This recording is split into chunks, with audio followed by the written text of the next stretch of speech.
Bienvenidos a este nuevo episodio de Válgame Puerto Rico. Les saluda como siempre Marielis Acevedo Irizarry desde Nueva York para discutir en profundidad un tema que afecta a los boricuas en Estados Unidos y en Puerto Rico. Y hoy he decidido retomar el debate sobre el tema del contrato a la empresa o consorcio extranjero Luma Energy, encargada de la transmisión y distribución de la energía eléctrica a los puertorriqueños desde junio del 2021. Se supone que el contrato provisional de unos 18 meses vence el 30 de este mes, o sea, en 2 días. Sin embargo, ya el gobierno de Pierluisi, del gobierno oficialista de la isla, ha indicado que está haciendo todo lo que está a su alcance para extender por 15 años ese contrato.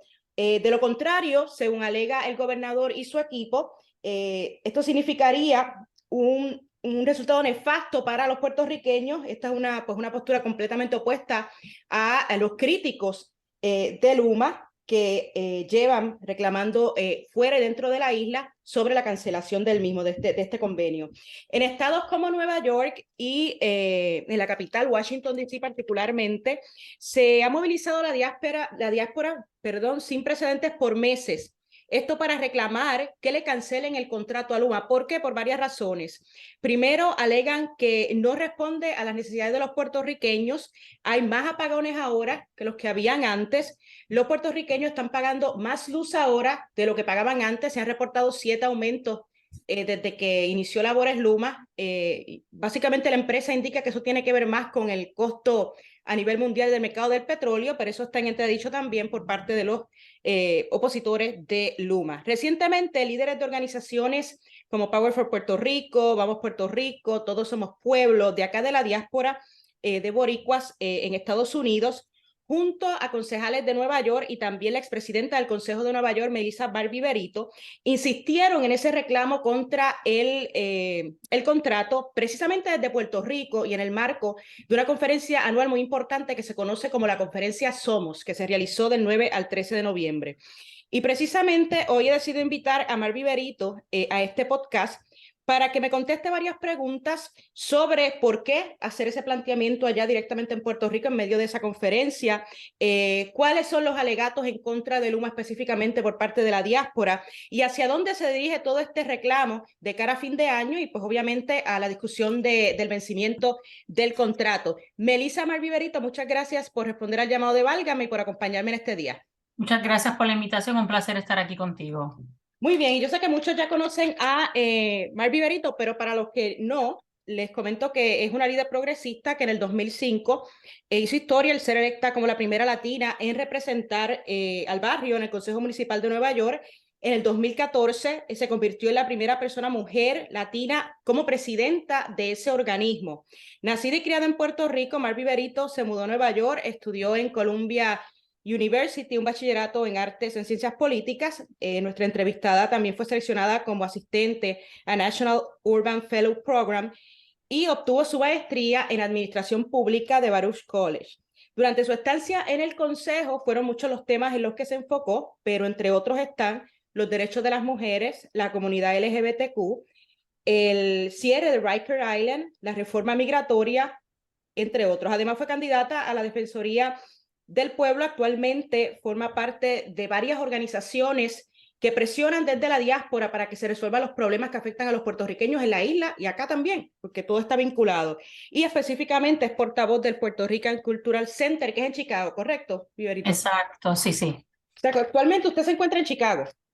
No, yo estoy en Nueva York, pero trabajando con esa organización, particularmente en lo que tiene que ver con la abogacía de parte de Puerto Rico ante el Congreso y organizando eventos como que el que hicimos en Puerto Rico, el que tú mencionaste al principio del programa.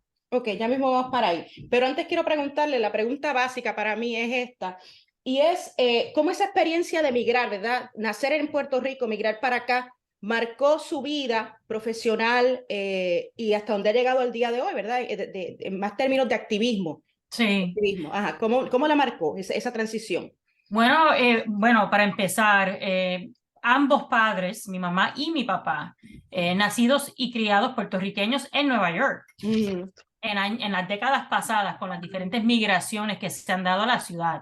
En diferentes circunstancias se regresaron a Puerto Rico, ahí se conocieron y ahí es donde Yo nazco y me crío en Puerto Rico. Mi mamá sigue viviendo en Puerto Rico, mi papá falleció hace muchos años, pero yo tengo esa relación directa, no solamente con la isla, porque mi mamá sigue viviendo ahí y yo de ahí, sino también con Nueva York, siendo parte de esa diáspora y esa patria extendida que es Nueva York. Así que al yo venir a Nueva York a estudiar, yo ya tenía esa conexión, me sentía bien en casa, o sea, bien bienvenida a esta comunidad puertorriqueña y ahí aquí me quedé. Pero en todo aspecto de mi vida profesional y también como activista, he utilizado mi voz y mi plataforma para seguir amplificando, ¿no?, la voz de Puerto Rico. Y así que a través de toda mi trayectoria, antes de entrar a la política, yo estaba bien activa en lo que tiene que ver con los presos políticos, en lo que tenía que ver con Vieques, en defender la comunidad LGBT, que siempre está bajo ataque en Puerto Rico. Así que siempre ha sido parte de mi ser y, ¿sabes?, defiendo a mi patria, esa es la realidad. Me llama la atención porque usted habla perfectamente el español, ¿verdad? Y hay muchos pues, puertorriqueños que fueron criados acá que no tienen ese dominio, ¿verdad? ¿Cómo eso le ha ayudado a usted a amplificar el mensaje y a trascenderlo más allá aquí de los límites de Nueva York y de Estados Unidos? No, ha sido sumamente importante, pero también, ¿sabes? No, yo soy una que pienso que en cualquier lucha que tenga que ver con la justicia social, hay que hacer conexiones. No solamente yo puedo abogar por mi isla, por los latinos, por los puertorriqueños, yo tengo que también estar abogando a favor de la justicia para otras comunidades, porque si necesitamos que alguien, ¿sabes?, necesitamos ampliar esa coalición de apoyo a lo que tiene que ver con Puerto Rico, pues nosotros también tenemos que demostrar solidaridad con otras luchas. Eso es parte de la vida y creo que creo yo es sumamente importante, por eso siempre estaba utilizando mi voz para los inmigrantes, a favor de la comunidad LGBT, a favor de la comunidad africanoamericana, asiática. O sea, justicia social le pertenece a todos y nosotros tenemos que hacer integrarnos dentro de esas luchas también. Y ese proceso, ¿cómo vamos? Porque, por ejemplo, los puertorriqueños tienen una situación bien particular, o sea, tienen una relación política bien conflictiva con Estados Unidos, a la misma vez tienen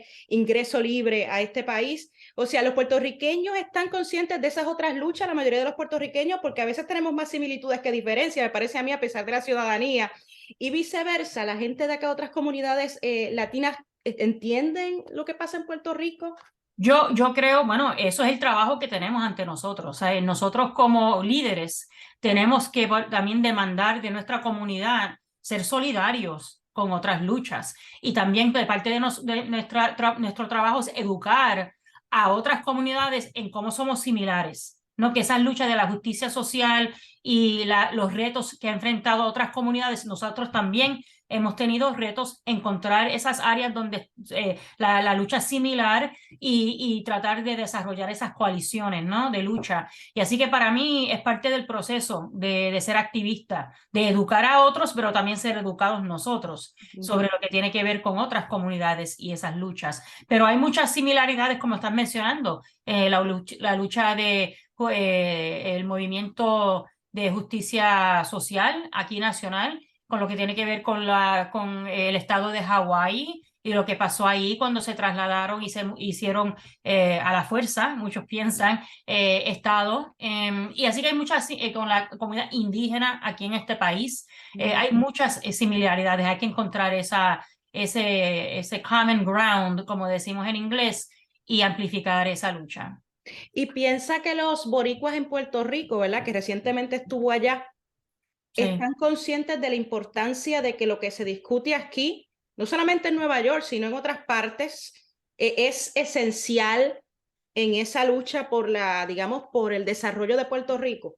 Yo creo que sí, y yo creo que eso en verdad fue resaltado después de María, cuando en particular, ¿no? Cuando la devastación y el papel que jugó la diáspora en no solamente apoyar a la isla, pero también ser una voz, ¿no?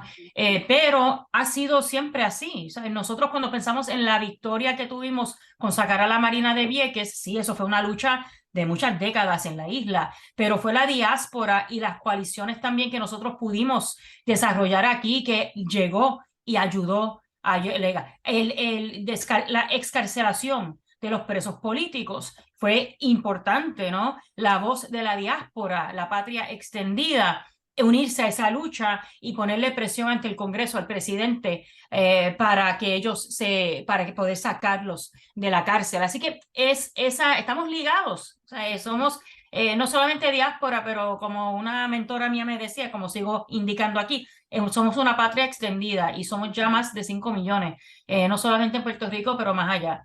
Así que estamos bien, somos todos, es importante nuestra aportación a la lucha, aunque hay varios sectores dentro de la isla, más los sectores reaccionarios, que tratan de como que decir que nosotros no tenemos nada que decir y no deberíamos tener nada que ver con lo que pasa en la isla. Y así no, eso nunca lo vamos a aceptar.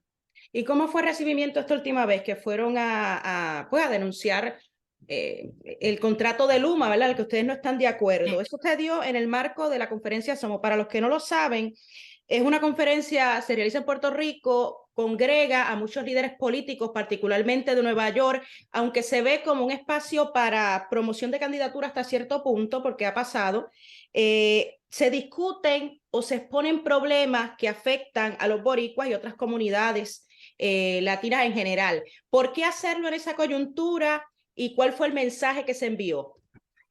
Bueno, yo creo que esa conferencia de prensa fue bien exitosa, mucha cobertura local y también más allá de Puerto Rico también. Era importante por lo menos para orientar y educar a aquellos funcionarios electos que venían, que tendrían oportunidad de hablar directamente con las organizaciones de base en Puerto Rico que estaban organizándose en contra de este contrato. No era para nosotros dictar. Nosotros aquí lo que estamos haciendo es, estamos recibiendo las órdenes del pueblo puertorriqueño y estamos utilizando nuestra plataforma para amplificar esa demanda. Así que era las concejales Alexa Áviles, Stephanie Cabán, ambas puertorriqueñas, se unieron a esas organizaciones de Puerto Rico para hacer ese llamado, hacer la conferencia de prensa. Se invitaron a muchos funcionarios electos. Estuvo ahí la asambleísta Jessica González Rojas, estuvo también el contralor de la ciudad de Nueva York, el presidente del condado de la ciudad de Nueva York, perdón, el condado de Manhattan, de la ciudad de Nueva York. Estuvo también algunos otros concejales del Consejo Municipal. Así que en verdad que era bien importante que no solamente que estaban interesados ellos en escuchar lo que estaba pasando, para también enseñarle a los puertorriqueños que estamos escuchando el clamor, entendemos la frustración, que tienen toda la justificación en estar frustrados y que nosotros vamos a luchar con ellos para tratar de ponerle presión al gobernador que este contrato no puede seguir. Hay mucho sufrimiento que está pasando en Puerto Rico. Mi mamá, que tiene 75 años, yo siempre pienso en ella, que ella, como cualquier otro puertorriqueño, sufre estos apagones, lo que significa estos apagones en la calidad de vida, en lo que tiene que ver con la salud, cómo sufren los hospitales, cómo sufren ¿sabes? Las personas discapacitadas. En verdad que no es aceptable y Pero hay estamos alguien diciendo que que no es realmente, aceptable. perdóname, ¿hay alguien que realmente sepa cuáles son las alternativas con este contrato? Porque, por ejemplo, la Secretaría de la Gobernación dijo recientemente, se va a extender por par de meses más. Otros dicen que no saben. Otros dicen que son a 15 años. O sea, ¿qué información usted tiene en términos de esos movimientos, las opciones que tiene el gobierno? Bueno, al momento, mi entender es que como mencionaste al principio, el contrato suplementario que iba a vencerse el 30 de noviembre, que es por ahí mismo, pues ahora se está diciendo que van a extender ese contrato suplementario. Así que como que tenemos más tiempo para seguir organizando. No queremos que el contrato de 15 años se firme. O sea, que esto Y le no hay beneficiaría a ustedes, esta extensión temporal, ¿usted entiende que le beneficiaría a los que están opuestos a Luma?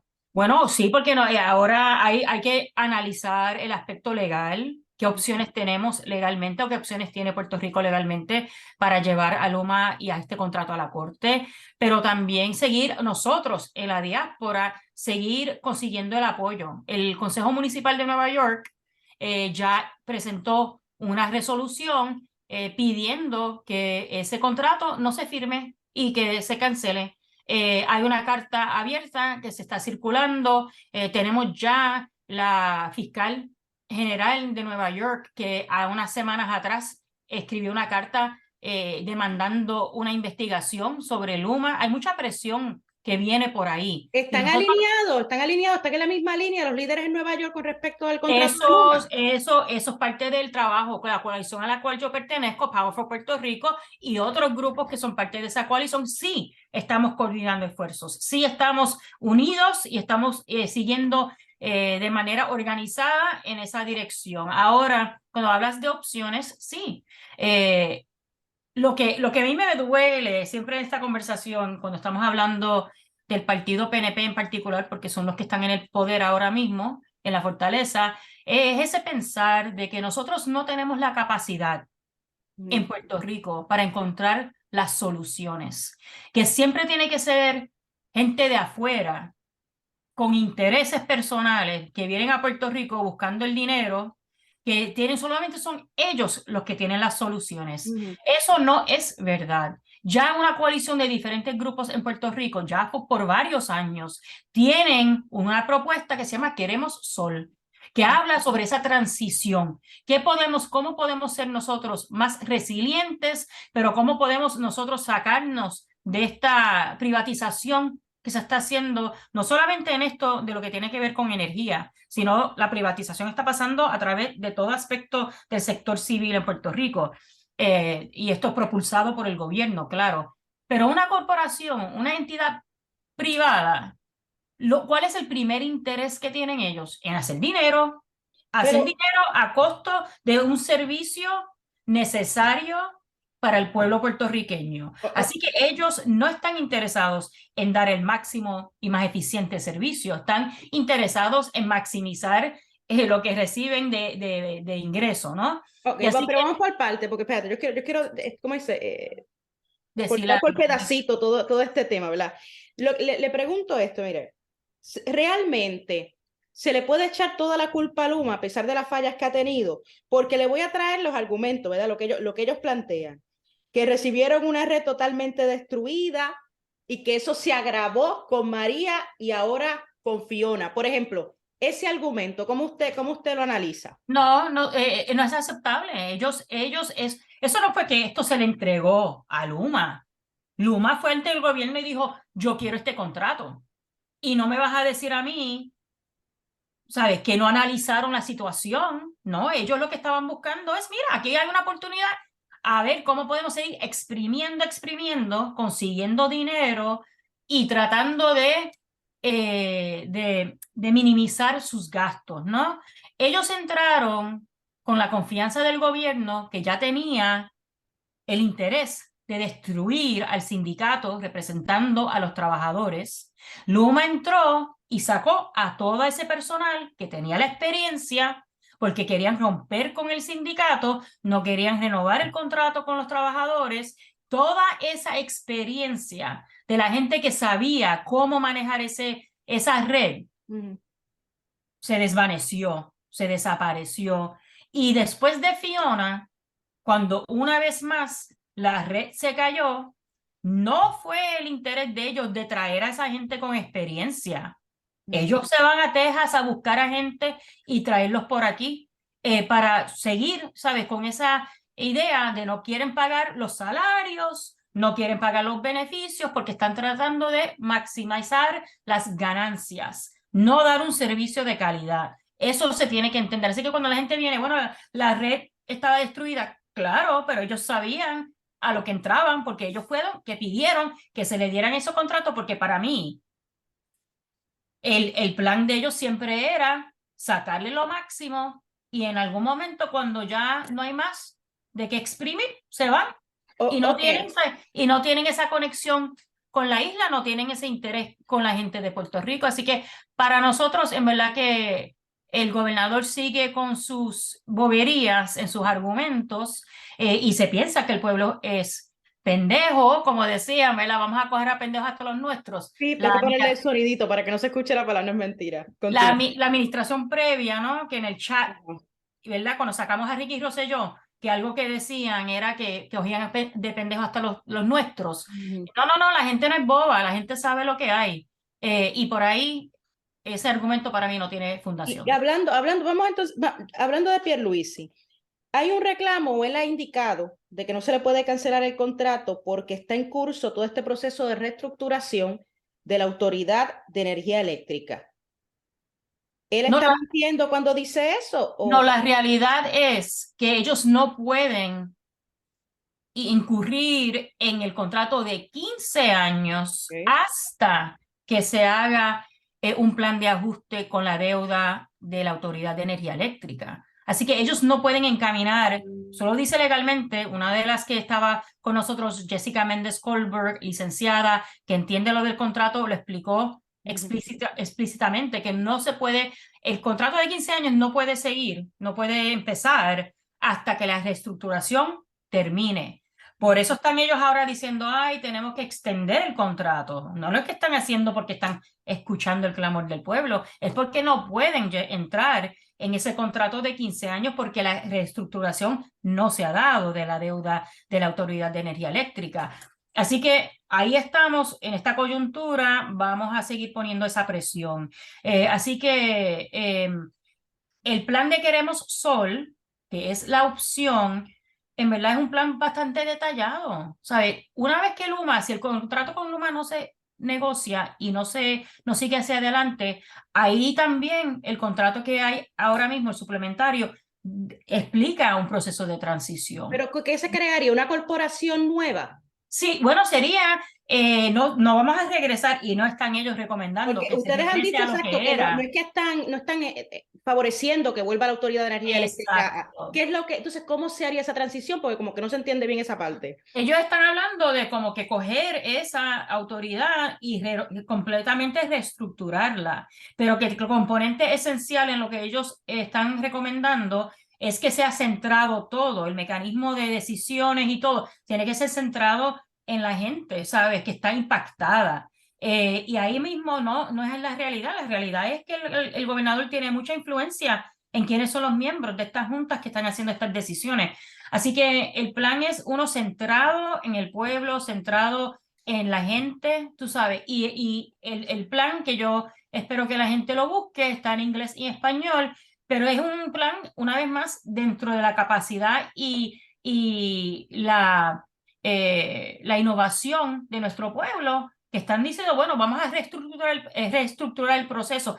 Aquí es como deberíamos ser, yo pienso que ahí deberíamos estar invirtiendo dinero en esa visión. Y eso no se está haciendo al momento. Siempre, la solución siempre por alguna razón, la solución tiene que venir de afuera. Ok, el Y eso, planteamiento de que cancelarle ese contrato primero paralizaría los procesos que ya están corriendo de reconstrucción, para empezar por ahí, porque eso también lo ha traído recientemente el gobernador, y que entonces esto crearía alegadamente un caos mayor del que denuncian ustedes. no, sí, han habido varias audiencias públicas en el Congreso donde se ha hablado sobre la red. Y en el más reciente que se dio, hasta FEMA ha tenido sus quejas diciendo que los proyectos que están proponiendo Luma no son proyectos de máxima eficiencia o de máximo impacto. Son como lo que se diría en inglés window dressing. Tú sabes, son cosas así, mira, vamos a poner nuevos postes por acá, cositas que se ven, pero que no están llegando a la esencia y lo central de lo que se necesita. Así que ese argumento, yo no creo que ninguno de los argumentos que se han hecho tienen validez. Una vez más, esto es un proceso que hay una habilidad de transicionar esto a control local, una visión local que está centrado en energía renovable, que lo que está proponiendo Luma y el enfoque de Luma no es energía renovable, es utilizando los fossil fuels, continuando ese impacto en el medio ambiente, y así que necesitamos visionarios como Casa Pueblo y otros esfuerzos en Puerto Rico que tienen la visión de centrar todo lo que tiene que ver con energía hacia el futuro de Puerto Rico en energías renovables. Y ahí es donde tenemos que ir. O sea, alienta bastante que por lo menos el Congreso está hablando de $5,000 millones que Que se trascendió en la invirtieran. audiencia reciente también. Exacto. O sea, y dedicar ese dinero específicamente para solar, no placas solares Ajá. en los techos de las casas, las personas más necesitadas, gente discapacitada con necesidad médica, ¿sabes? Que tienen equipo, por ejemplo, que necesita electricidad. Así que hay un plan ahí. Ahora, ¿sabes? La conversación es, ok, si se designan esos fondos, ¿a dónde van a ir esos fondos? ¿Quién van a distribuir esos fondos? ¿Cuáles van a ser los requisitos, por ejemplo? Así que hay muchas diferentes conversaciones y algunas veces es tanta información que uno como que se asusta o es un impacto, o sea, una gente como que se agobia porque es Y mucho. a veces la gente no lo entiende tampoco, porque son asuntos muy técnicos y legales, o sea, de un contrato, que a veces ni la gente que está manejando el mismo contrato lo tiene claro. Entonces es complicado. Bueno, cuando entra Luma, Luma tuvo una etapa de transición. Ellos tuvieron como 10 meses, 12 meses antes de que empezara el contrato del junio del año pasado. Había un proceso de transición. Así que estamos hablando aquí también. Puede haber un proceso de transición más allá de Luma. O sea, Luma no es Dios. Luma no aquí nos resuelve los problemas, está creando más ¿Y problemas. por qué la Así defiende que, tanto Pierluisi si es tan mala como ustedes indican? bueno, mira, el Partido Estadista, a través de los años, y esto no lo estoy diciendo como hipérbole, esto es verdad, han sido las administraciones más corruptas en la historia de Puerto Rico, esa es la realidad. Y parte de la filosofía política de ellos es en la privatización. ¿Y por qué pienso yo? Parte de eso es porque la privatización le da oportunidad de nepotismo, que para mí nepotismo también se traduce a corrupción a veces, porque ahí se han hecho algunos reporteros independientes en Puerto Rico, han demostrado que hay mucha gente leal al partido PNP que están guisando, dentro de Luma, recibiendo salarios bien jugosos, ¿no? Eso es lo primero. Lo segundo posiblemente es como el caso del gobernador Fortuño, que cuando estaba en Puerto Rico como gobernador privatizó los peajes. Había ciertos peajes que fueron privatizados a una compañía y ahora él en Washington, D.C., como cabildero, ¿a quién está representando?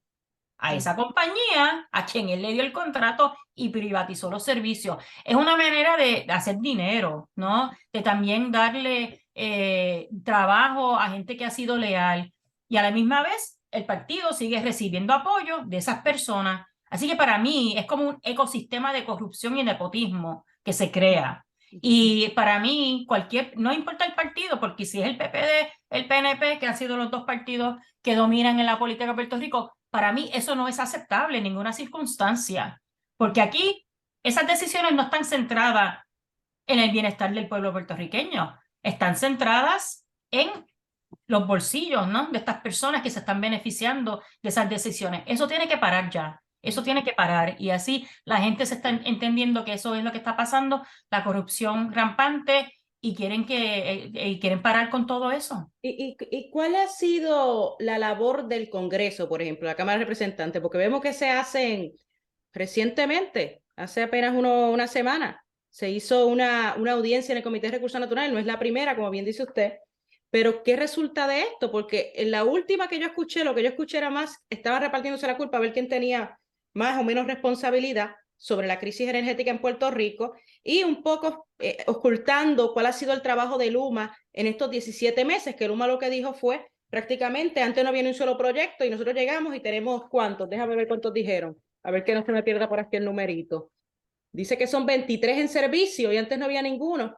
Y así sucesivamente. ¿Realmente el Congreso está haciendo lo que tiene que hacer o debe ser más proactivo en este tema? Yo creo que debería haber más proactivo. O sea, a mí me duele decir eso, obviamente, porque nosotros deberíamos tener deberíamos poder ejercer nuestro poder independientemente, ¿no?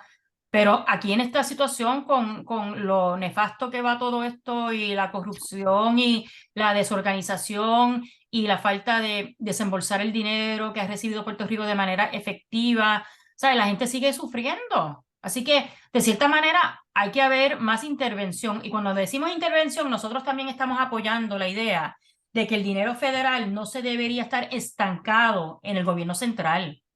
¿Por qué ese dinero no se puede repartir más directamente a las organizaciones de base que tienen ya una trayectoria, que tienen una trayectoria de demostrar que son efectivos, que saben cómo manejar el dinero, de éxito, por ejemplo, o los municipios directamente? Porque también sabemos que si tú no le perteneces al partido de turno, el alcalde de ciertos municipios como que el dinero no le llega tan rápido o no se le escucha, ¿sabe? O lo que sea. Así que el dinero tiene que llegar más directamente al pueblo. Y así que ¿Cómo se nosotros estamos, lograría eso? ¿Cuál sería la propuesta bueno, sobre sería intervención? directamente con los NGOs, las organizaciones de base, o puede ser a través directamente de los municipios, que los municipios reciban dinero directamente del gobierno federal, porque ahora mismo la mayoría del dinero va a través del gobierno central. Y hay tanto dinero que no es posible, ¿sabes? No tiene la capacidad de manejar todo ese dinero a la vez. Así También que, el COR3, por ejemplo, COR3, que es la agencia encargada del desembolso de esos fondos, plantea que hay que ocultar, o sea, que tiene que haber un filtro para evitar que el dinero sea mal utilizado y que ese filtro es, pues, obviamente, la agencia y otras entidades. no, eso es, y siempre el que no quiere que algo se haga va a encontrar las razones por las cuales no. Aquí el problema es que la gente sufrida, la gente afectada, la gente impactada, no está recibiendo el apoyo que deberían recibir. Eso para mí es lo primordial, eso es lo más importante, eso tiene que centrar todas las decisiones que se hagan. Así que si eso no está pasando, hay recomendaciones, hay grupos que están diciendo, pues vamos, que el dinero llegue más fácil. Yo creo que ha habido cierta apertura con la administración de Biden de tener esas conversaciones, ¿no? De que hay que encontrar maneras de encarrilar ese dinero más directamente a la gente impactada a través de la isla. Así que, ¿sabes? Porque, por ejemplo, lo que está pasando con Vieques, que ya estamos a 6 años, ya después, ya más de 5, vamos al sexto año después de María y que Vieques no tenga su hospital, ¿sabes? Cuando el dinero ha sido ya ha sido designado, ¿no? Eso no es aceptable, eso no es aceptable, así que nosotros en la diáspora tenemos esa misma frustración y vamos a utilizar nuestra voz para seguir empujando. Así que nosotros tenemos las conversaciones con los congresistas, con los comités, tratando de educar, porque hay mucha gente que todavía no entiende que Puerto Rico es una nación, que Puerto Rico no opera en el paradigma de demócrata versus republicano, que aquí lo que mueve a la gente más es de lo de issue del estatus. O sea, esas cosas la gente no entiende. Y así que nosotros siempre estamos en un proceso también de educar al Congreso sobre Puerto Rico y tratar de encontrar soluciones que vayan a impactar la calidad de vida de manera positiva al pueblo Y puertorriqueño y resolver el issue de estatus al fin y al ya cabo. mismo, ya mismo quiero preguntarle algo de eso, pero no puedo sin terminar de hacerle otra preguntita más. Es sobre la Junta de Control Fiscal, porque aquí como que no la mencionan mucho, pero la realidad es que la Junta de Control Fiscal fue la que aprobó o le dio paso a Al esa contrato. alianza público-privada. O sea, el reclamo no, ¿por qué el reclamo no va tanto hacia la Junta? Sí, el reclamo va también, o sea, nosotros seguimos diciendo que hay que sacar a la Junta. O sea, la Junta no debería estar haciendo estas decisiones porque lo que se ha demostrado a través de los años es que el interés de ellos es pagarle a los bonistas y están contando pensiones, están cortando trabajo y empleo, están, ¿sabe? También exprimiendo de su propia manera, ¿sabe? Porque ellos están ahí en representación de los bonistas y quieren tratar de pagarle lo que puedan. Y así que eso es a costas de lo que necesita el pueblo, porque hemos visto un bajón tremendo en el presupuesto de la UPI, del sistema público educativo en Puerto Rico. Eso es inaceptable. El sistema público de salud de Puerto Rico, ¿sabe? Están quitándole fondos. Creo que el presupuesto de la UPI a través de los años con las sugerencias de la Junta casi en mitad. de lo que era al principio. Estamos hablando de la educación de un pueblo y estamos hablando de negociar eso. Vamos Sí, a seguir bajando el presupuesto. Esas son las decisiones de la Junta. Así que nosotros, y como dijiste tú, le dieron paso a este contrato y mira lo que estamos sufriendo. Así que las decisiones de ellos no han sido a beneficio del pueblo puertorriqueño y por eso también el clamor es sacar a la Junta también.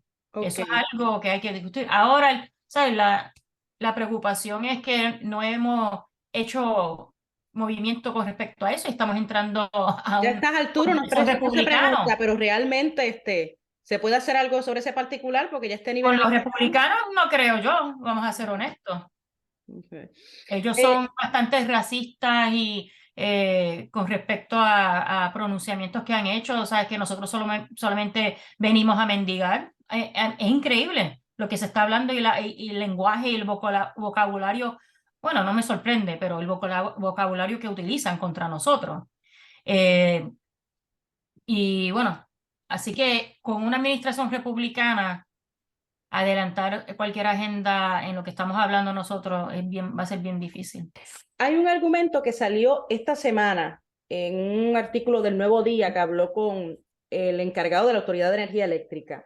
Y él dice que sobre el periodo de cancelación, y es que la interrupción de ese contrato tendría un impacto de al menos 282.8 millones de cargos para la Autoridad de Energía Eléctrica que tendrían que ser pasados a los abonados o que saldrían del bolsillo de los abonados, a menos que el gobierno asigne fondos a esos fines a la Autoridad de Energía Eléctrica. ¿Eh? Eso se entiende, eso no estamos negando que haya, bueno, porque así desarrollaron el contrato, ¿no? Eso a ellos aceptaron esos términos. Pero, ok, pagamos algo. ¿Y qué pasa con los que si nos entramos en un contrato de 15 años? ¿Cuánto nos va a costar eso? Porque por el paso que va a Luma, con los aumentos que siguen dando a los abonados, no me venga, ¿sabe? Ya 7 aumentos en un año. Tenemos los costos de electricidad más altos en cualquier jurisdicción de los Estados Unidos. Así que, o sea, no me venga, así que va a costar. ¿Y qué nos va a costar a nosotros si estamos en un plan de 15 años con Luma? Vamos a, por favor, o O sea, sea, no tratamos de coger a de largo bobos plazo va a otra ser vez. peor, es lo que usted Claro que plantea. sí, claro que Okay. sí. Ok, y entonces, ¿usted sabe lo que hace el negociado de energía en Puerto Rico? Porque dicen que está fiscalizando a Luma, pero yo lo que le escuchó decir fue que los regañaron por los aumentos de los apagones y por suministrar tarde los datos sobre el presupuesto para el año fiscal 2023. ¿Usted tiene alguna No, información eso sobre la no conozco de fiscalización? eso, no conozco de eso. Ok. Vamos a ver, no quiero irme sin preguntarle a Viverito sobre el plebiscito en el Congreso. ¿Está prácticamente paralizado? ¿Usted ha tenido algún tipo de conversación con los congresistas que presentaron el proyecto? Nidia Velázquez, el presidente el del Comité de Recursos Naturales. ¿Hay algo por ahí o ya quedó en el... Bueno, o sea, nosotros, de parte de Power for Puerto Rico, puedo hablar, nosotros apoyamos el proyecto inicial de Nidia Velázquez. Pero este proyecto de ley, Consensus Bill, que se está hablando de consenso, no lo estamos apoyando porque es un proyecto de ley nuevo que se presentó, pero no han habido audiencias públicas y se rehúsan a tener audiencias públicas. También cuando estamos hablando de las definiciones de las diferentes opciones, en lo que tiene que ver con la definición de la estadidad, no explica nada de cuál va a ser el lenguaje de operación en Puerto Rico, ¿no? Porque sabemos que en Puerto Rico las transacciones y el trabajo del gobierno se hace en español, ¿no? Si vas a la Corte Federal, esa es otra cosa, pero estamos hablando local.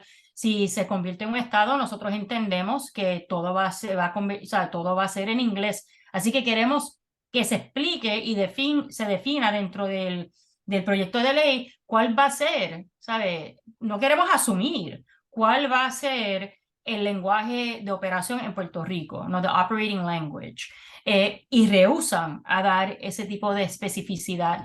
Y pensamos nosotros es porque, ¿sabe? Aquí en Puerto Rico el gobierno siempre le dice a los estadistas, dicen, que la vida no va a cambiar en absolutamente nada si uno se convierte en Estado, si Puerto Rico se convierte en Estado, y sabemos nosotros que eso no es la verdad. Creemos que es un proceso de autodeterminación para Puerto Rico significa que hay también un plan de educación, que una campaña de educar a la gente, de conseguir una definición exacta de qué es lo que significa, cuáles son las implicaciones de ser Estado, cuáles son las implicaciones de ser independiente, cuáles son las implicaciones de ser soberana, ¿no? Así que eso se tiene que definir dentro del proyecto de ley, pero también que dentro de una campaña educativa que haya dinero designado, que se pueda también hacer una campaña de educación para que la gente entienda cuando vayan a las urnas exactamente a qué van a votar. Esas cosas como que no están abiertos a dar ese nivel de especificidad. Así que nosotros... O sea, usted personalmente ha mantenido alguna comunicación en ese sentido con representantes Sí, claro, seguimos las conversaciones y estamos explicando cuáles son las preocupaciones. Ahora, si hay la habilidad de tener audiencias públicas, si hay la habilidad de hacer enmiendas dentro del comité o cuando se traiga este proyecto de ley a la Cámara, pues vamos a hablar. Pero tampoco están rehusando a enmiendas y están rehusando hacer unas audiencias públicas. ¿Y por qué? Eso no entiendo. ¿Cuál es la preocupación de hacer eso? De ser completamente transparente. Es un proceso de autodeterminación. No se puede tomar por sentado. Esto es algo, estamos hablando del futuro de un pueblo. Y cualquier decisión que se vaya a hacer tiene consecuencias. Así que yo como votante, mi mamá como votante, cuando ella vaya a la urna, ella quiere saber exactamente, ok, si vamos a votar a favor de la soberanía, pues ¿cuál va a ser la relación con Estados Unidos? Si somos independientes, si somos estados, ¿cuáles son los impuestos que voy a tener que pagar yo? Porque los impuestos federales no aplican a Puerto Rico al momento, pero van a haber impuestos federales que tampoco se le está explicando en el proyecto de ley, eso no está definido tampoco. Así que, en verdad Entonces, que se apresuraron mucho, era una cuestión... sí, se apresuraron, sí. ¿Y Eso es por lo que qué se apresuraron pensamos. mucho? ¿Por las elecciones o por qué era que se apresuraron mucho? No, esto ya llevamos ya más de 3 años hablándolo, pero es que los cabilderos por la estadidad, la gente a quien se le paga dinero, tienen mucho dinero, acceso a recursos, le dan a campañas políticas, así que hay una influencia de dinero también aquí. No vamos a tapar el sol con un dedo, ¿no? Es la realidad. Los que cabildean a favor de la estadidad reciben mucho dinero por ello, pero también están dándole mucho dinero a ciertos sectores del Congreso. Así que hay influencia de dinero aquí y yo creo que es importante que también se entienda eso. O sea, en resumen, entonces está prácticamente paralizado el proyecto Sí, lo mismo. bueno, nosotros no queremos que adelante este proyecto por las preocupaciones que hemos explicado aquí, pero todavía la sesión sigue, la sesión no culmina o no termina hasta mediados de diciembre, así que todavía falta una semana, pero al momento seguimos en conversaciones.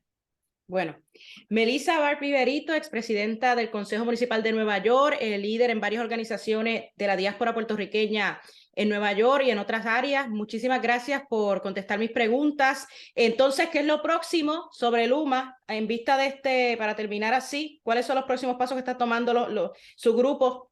Nosotros seguimos en conversaciones y vamos a seguir con cartas abiertas y presión para que este contrato de 15 años no se firme. ¿Se reunirían con Pierluisi y tratarían de establecer algún tipo de comunicación más directa con el gobernador o no les interesa? Para nosotros la comunicación es a través de los grupos en Puerto Rico. Aquí nosotros no estamos negociando para ellos. Ellos están dándonos la dirección. Ellos son los que están haciendo los pronunciamientos, las demandas y ahí estamos unidos a eso.